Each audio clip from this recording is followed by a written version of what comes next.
ભુવનેશ્વરમાં ગઈકાલથી શરૂ થયેલી ભાજપની 2 દિવસીય કારોબારી બેઠકનો આજે બીજો દિવસ છે। આ બેઠકમાં ભાજપ પૂર્વ અને દક્ષિણના રાજ્યોમાં પોતાની પકડ મજબૂત કરવાને મુદ્દે વિચાર મંથન કરશે। બેઠકમાં પ્રધાનમંત્રી નરેન્દ્ર મોદી ઉપરાંત ભાજપ અધ્યક્ષ અમિત શાહ, ભાજપ શાસિત રાજ્યોના મુખ્યમંત્રી, કેન્દ્રીય મંત્રીઓ સહિત પક્ષના તમામ વરિષ્ઠ નેતા ભાગ લઈ રહ્યા છે। પક્ષના વરિષ્ઠ નેતા રવિન્દ્ર પ્રસાદે કહ્યું હતું કે પંચાયતથી માંડીને પાર્લામેન્ટ સુધી પક્ષની ઉપસ્થિતિની જરૂરત છે। કારોબારીને સંબોધતા ભાજપના અધ્યક્ષ અમિત શાહે કહ્યું હતું કે પક્ષનો આ સ્વર્ણિમ સમય છે। પક્ષના વરિષ્ઠ નેતા અને માહિતી પ્રસારણ મંત્રી વેંકૈયા નાયડુએ કહ્યું હતું કે પક્ષ દક્ષિણ અને પૂર્વના રાજ્યોમાં પકડ મજબૂત કરવા પર ધ્યાન કેન્દ્રિત કરી રહી છે। डेवलपमेंट एजेंडा को तेजी से अमल करना चाहिए। 15 प्रदेशों में हमारी सरकार है, 17 प्रदेशों में एनडीए सरकार है, इसलिए उन सरकारों का भी फोकस केवल विकास के ऊपर होंगे। आने वाले दिनों में और तेजी से विकास करके दिखाएंगे। પ્રધાનમંત્રી નરેન્દ્ર મોદી આજે ભુવનેશ્વરમાં રાજભવન ખાતે આયોજિત વિશેષ કાર્યક્રમમાં સ્વતંત્રતા સેનાનીઓના કુટુંબીજનોનું સન્માન કર્યું હતું। પાઇકા સમુદાયના લોકોએ અંગ્રેજો સામે સશસ્ત્ર વિદ્રોહ કર્યો હતો। તે સ્વતંત્રતા સેનાનીઓના કુટુંબીજનોને સન્માનિત કરીને પ્રધાનમંત્રીએ સંબોધન કર્યું હતું।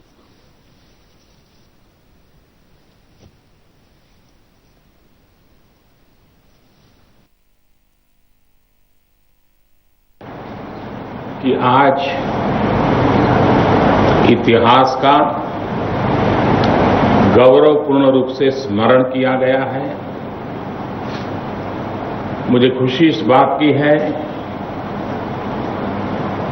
कि इतिहास की इस महान बलिदान की गाथाओं को बनाने में जिनके पूर्वजों ने प्राण की बाजी लगा दी, उन परिवारजनों के दर्शन करने का सौभाग्य मिला है। દરમિયાન ભારતીય જનતા પાર્ટીની રાષ્ટ્રીય કારોબારીમાં ભાગ લેવા માટે શનિવારે ભુવનેશ્વર પહોંચેલા પ્રધાનમંત્રી નરેન્દ્ર મોદીએ એરપોર્ટથી જનતા મેદાન સુધી રોડ શો કર્યો હતો। રોડ શોમાં પ્રધાનમંત્રીના સ્વાગત માટે મોટી સંખ્યામાં માનવ મહેરામણ ઉમટી પડ્યો હતો।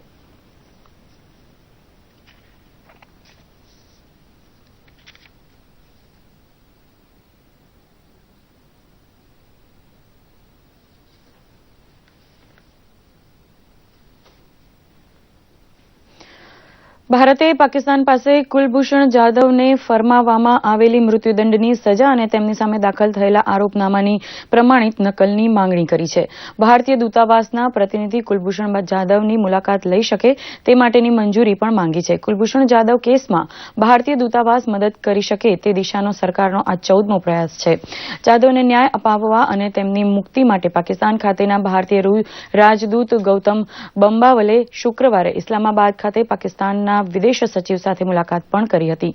આ ઘટનાક્રમ વચ્ચે ભારતે આગામી સપ્તાહે પાકિસ્તાન સાથે યોજાનારી સમુદ્ર મંત્રણા રદ કરી દીધી છે। તે અરસામાં પાકિસ્તાને જાધવ મુદ્દે નવું ડોઝિયર તૈયાર કર્યું છે। પાકિસ્તાન પુરાવાઓના ડોઝિયરને સંયુક્ત રાષ્ટ્રમાં રજૂ કરશે। શનિવાર મધરાતથી પેટ્રોલ અને ડીઝલના ભાવમાં વધારો કરવામાં આવ્યો છે। આ વખતે પેટ્રોલના ભાવમાં લીટર દીઠ ₹1.38 અને ડીઝલના ભાવમાં લીટર દીઠ ₹1.04નો વધારો ફરમાવવામાં આવ્યો છે।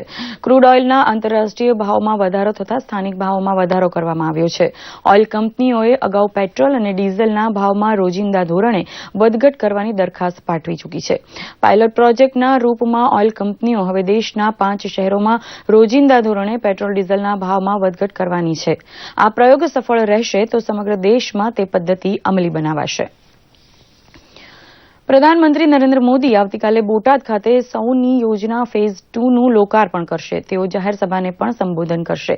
આ અંગે તૈયારીઓને આખરી ઓપ અપાઈ રહ્યો છે। ગૃહ રાજ્યમંત્રી પ્રદીપસિંહ જાડેજાએ હેલીપેડ, કૃષ્ણસાગર તળાવના લોકાર્પણ સ્થળ તથા સભામંડળની મુલાકાત લઈને તૈયારીઓ તથા સુરક્ષા બંદોબસ્તનું નિરીક્ષણ કર્યું હતું અને સંબંધિત અધિકારીઓને જરૂરી સૂચનાઓ પણ આપી હતી। રાજ્યના મુખ્ય પોલીસ વડા ગીતા જોહરી અને ઉચ્ચ અધિકારીઓ તેમની સાથે જોડાયા હતા। ત્યારબાદ શ્રી જાડેજાએ કૃષ્ણસાગર તળાવમાં આવેલા નર્મદાના નીરને વધાવવા આરતી ઉતારી હતી। આ પ્રસંગે મંત્રી શ્રી આત્મારામ પરમાર, સાંસદ શ્રીમતી ભારતીબેન શિયાળ તથા ભાજપના અગ્રણીઓ અને નાગરિકો ઉપસ્થિત રહ્યા હતા।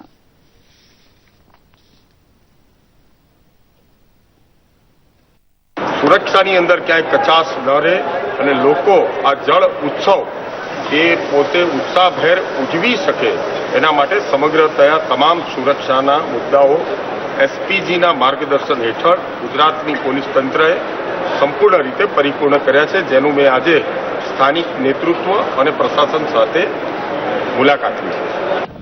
આરતી કરીને એની પાસે અપેક્ષા રાખી કે આ તળાવ હર હંમેશ માં નર્મદાના પાણીથી ભરેલું રહે અને આ ભરેલા તળાવના કારણે બોટાદ સહિત સમગ્ર આસપાસના વિસ્તારમાં ખેડૂતોમાં સમૃદ્ધિ આવે અને લોકોની જિંદગીની અંદર અનેક પ્રમાણેના સુધારા થાય એવી આજના પ્રસંગે માં નર્મદાની આરતી કરીને એની પાસે અમે માંગણી કરી છે.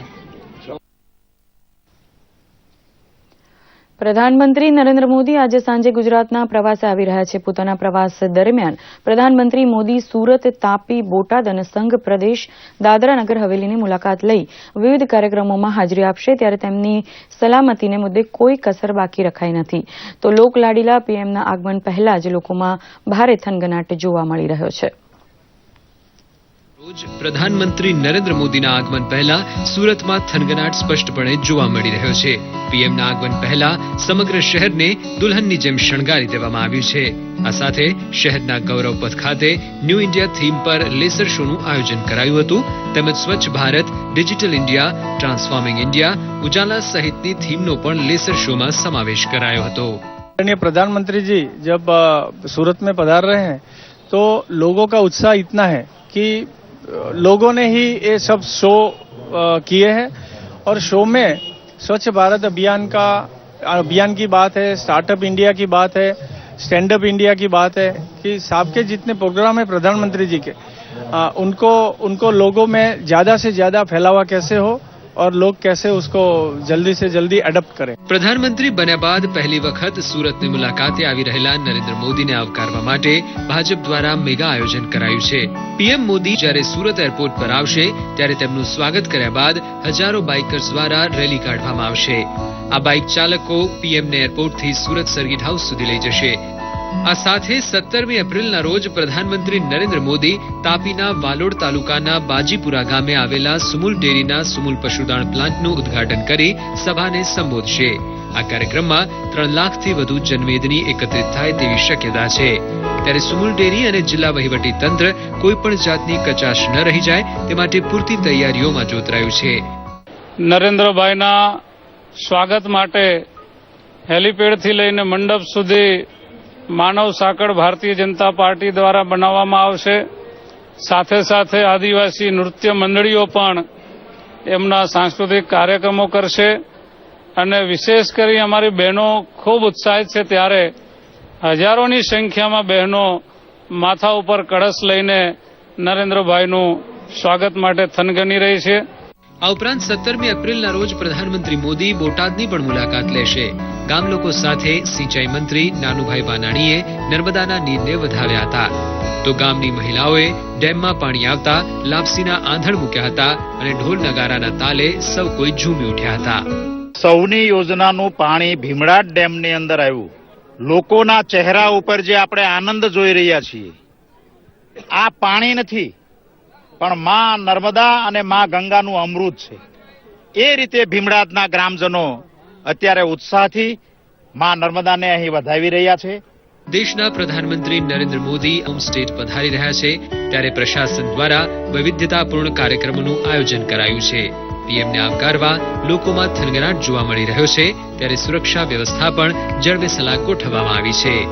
બ્યુરો રિપોર્ટ, દૂરદર્શન સમાચાર, અમદાવાદ. અમદાવાદમાં રાષ્ટ્રીય સ્વયંસેવક સંઘના સરસંઘચાલક મોહનરાવ ભાગવતની હાજરીમાં રાષ્ટ્રીય સ્તરનું વિચાર મંથન શરૂ થયું છે. ભારતીય વિચાર મંચ દ્વારા આયોજિત આ ગોષ્ઠીનો વિષય છે ભારતીય માનસનું બિનવસાહતીકરણ કરવાના ઉપાય. સમાજનું દર્પણ બને તેવી દરેક બૌદ્ધિક પ્રવૃત્તિમાં અંગ્રેજોએ ઘૂંટેલ અસર પ્રગટ થતી હોવાથી સંઘ અને તેની ભગીની સંસ્થાઓ ખાસ મહેનત કરતી જોવા મળે છે. રાષ્ટ્રવાદી ચિંતનમાં મૌલિક યોગદાન આપનાર તમામ મહારથી મોહનરાવની હાજરીમાં 3 દિવસ ચિંતન સત્ર યોજવાના છે. ભારતીય વિચાર ઉપર આધારિત, આપણી સંસ્કૃતિ આધારિત સમાજ જીવનની બધી જ વ્યવસ્થાઓ ઊભી થાય એ વિષય સમાજ જીવન માટે હંમેશા જરૂરી રહ્યો છે. ગઈકાલે પણ હતો, આજે પણ છે અને આવતીકાલે પણ રહેશે. આ વિષયની ચર્ચા કરવી ખૂબ આવશ્યક છે. જરૂરી એ છે કે આજના પરિપ્રેક્ષ્યમાં આ વ્યવસ્થાઓ કેવી રીતે ઊભી કરવી, તો આના જ વિષય ઉપર આપણે ચર્ચા કરી શકીએ. ડોક્ટર બાબા સાહેબ આંબેડકર જયંતિ પ્રસંગે આણંદ જિલ્લા વહીવટીતંત્ર અને રાષ્ટ્રીયકૃત બેંકના સહયોગથી ડિજીધન મેળાનું આયોજન કરવામાં આવ્યું હતું. નાણાં રાજ્યમંત્રી રોહિતભાઈ પટેલ, સાંસદ લાલસિંહ વડોદિયા સહિતના મહાનુભાવોની ઉપસ્થિતિમાં યોજાયેલ ડિજીધન મેળામાં લોકોને કેશલેસ વ્યવહારો અંગેનું માર્ગદર્શન આપવામાં આવ્યું હતું. કાળા નાણાં અને ભ્રષ્ટાચારને નેસ્તનાબૂદ કરવા કેશલેસ વ્યવહાર અપનાવવા લોકોને અનુરોધ કરવામાં આવ્યો હતો. આ પ્રસંગે જિલ્લાના ખંભાત, બોરસદ, પેટલાદ જિલ્લાના પણ લોકોને ડિજીધન વ્યવહારની સમજ આપવામાં આવી હતી. આણંદ જિલ્લામાં 250 ગામોમાં જનસભા કરીને ડિજીટલ પેમેન્ટ મુદ્દે જાગૃતિ લાવવા પ્રયાસ થયો છે. જિલ્લાની 363 બેંક શાખામાં 3,55,000 જનધન ખાતા પણ ખોલવામાં આવ્યા છે. દરેક ટ્રાન્ઝેક્શન પદ્ધતિઓ સ્વાઇપ મશીનનું અહીંયા ડેમોન્સ્ટ્રેશન આપવામાં આવ્યું. દરેક પદ્ધતિની સાથે સાથે તમારા કેશલેસ ટ્રાન્ઝેક્શનના કેટલા વ્યૂઝ છે એને ટ્રાન્ઝેક્શન વિશેની પૂરેપૂરી માહિતી અહીંયા એક પ્રેઝન્ટેશન દ્વારા પણ સરસ રીતે સમજાવવામાં આવી. નાગરિક સુધી જે પહોંચે માહિતી કે પીઓએસ મશીનનો ઉપયોગ શું કરી શકાય, ડિજિટલ આપણે કેવી રીતે બની શકીએ, આપણે કેવી રીતે ઘરે બેઠા બેઠા આખી બેંક આપણા ખિસ્સામાં એને ઓપરેટ કરી શકીએ, આપણા ખાતા કેવી રીતે ઘરે બેઠા બેઠા ઓપરેટ કરી શકીએ, એના માટે અહીંયા પીઓએસ મશીન દ્વારા સમજૂતી આપવામાં આવી. તથા આ ડિજિટલ ઇન્ડિયા કાર્યક્રમ અંતર્ગત તેનું પ્રથમ સોપાન છે એની આપણે શરૂઆત કરી રહ્યા છે. આપણે જે કાયદાના ઘડનાર શ્રી બાબા સાહેબ આંબેડકર છે એમના જ પગલાંને અનુલક્ષીને આગળ ચાલીએ એવું આપણે આપણું ભારતનું સ્વપ્ન સેવીએ. જૂનાગઢના પ્રવેશ દ્વાર એવા સાંબલપુર નજીક લોલ નદી પર તૈયાર કરાયેલા નવા પુલનું લોકાર્પણ સંપન્ન થયું છે.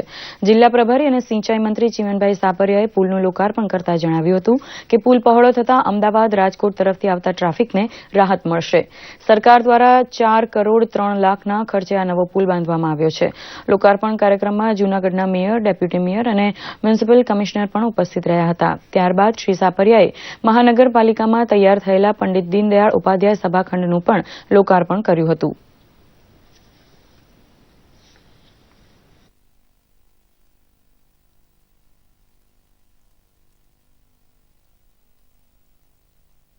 જૂનાગઢમાં સાબલપુર ખાતેના મુખ્ય રોડ ઉપર જે બ્રિજ બનાવવાનું હતું એ બ્રિજ રૂપિયા 4 કરોડ 93 લાખ રૂપિયાના ખર્ચે મુખ્યમંત્રી સ્વર્ણિમ યોજના અંતર્ગત મંજૂર કરવામાં આવેલું. એ પૈકીનો એક પાર્ટની કામગીરી પૂર્ણ થઈ અને પાર્ટ 2 નું કામ હવે પછી શરૂ કરવામાં આવશે. આ સાથે સવારનું બુલેટિન સંપન્ન કરી રહ્યા છીએ. નમસ્કાર.